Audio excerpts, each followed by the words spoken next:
有外媒称，中国轰20计划呀是推倒重来，原方案被否定了，这将大大的影响轰20的进度。但是中国拿出来的新拟定的方案呢，却让人感到非常的震撼。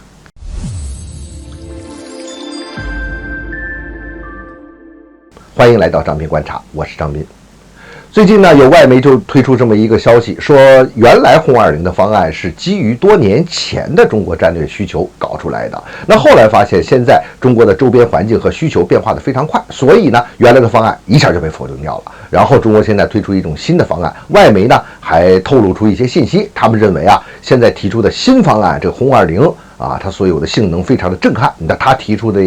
几个数字，我一听之后，我都觉得是挺震撼的哈。他说这个它必须首先是一个隐身的，这个是肯定的了。然后呢，它要有3万公里的航程，至少能挂载2枚弹道导弹，就是空射弹道导弹，也就包括这个高超音速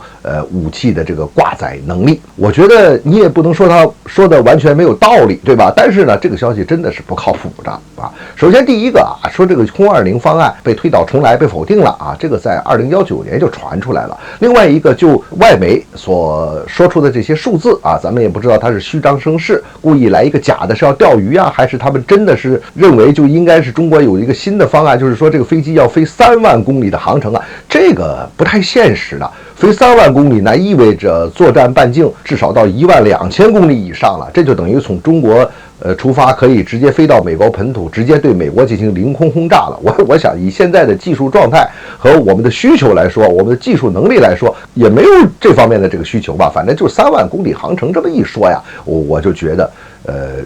这个事情是不靠谱的事情，也没准是一个钓鱼的这么一条消息，钓鱼工程的是吧？因为一个国家的战略轰炸机呀，它一定要满足啊，它这个国家的这个需求的。国家有什么样的战略需求，它才能搞什么装备。当然不是，目前现在全世界拥有战略轰炸机的国家也就那几个了，是吧？我们这种新型的战略轰炸机，它肯定是要搞的，但是要满足我们的需求。我们的需求并不是现在就跑到美国头上去凌空去扔炸弹呢，不是这个需求啊。我们的装备啊的研制的，从规划到研制，是一定要从性能上满足我们的需求啊，符合我们的技术能力，同时呢，也要满足我们在不同时间段上的一些需求。除了外媒这么一个说法之后呢，也有的外媒就分析啊，它有另外一种推测，说中国轰20一个比较新的方案确实进行了修改和调整，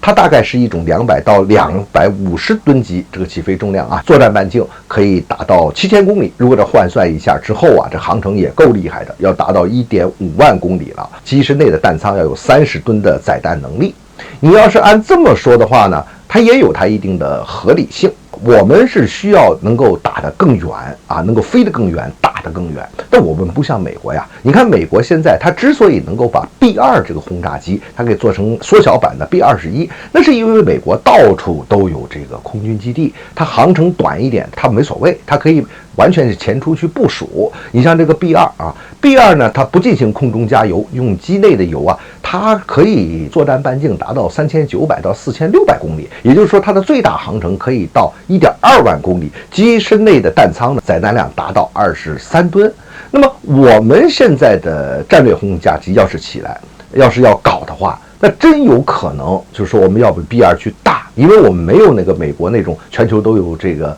军事基地的这么一个条件。还有一个就是呢，我们的需求和美国是不太一样的。比如说我们作为空机的一个打击平台，一个威慑平台，我们还真有可能需要我们的战略轰炸机具有空中发射弹道导弹，包括高超音速武器的能力。那么这就会导致我们整个飞机的，比如说在造型啊，在其他的一些指标上啊，它就不会跟这个 B2 有所接近了啊。大家就是设想的，像比如说我们未来的这种战略轰炸机也是一个像 B2 一样的飞翼的。这如果说我们要发射这个空中弹道导弹的话，那可能就不是这么一个造型了啊。所以从这个角度来看呢，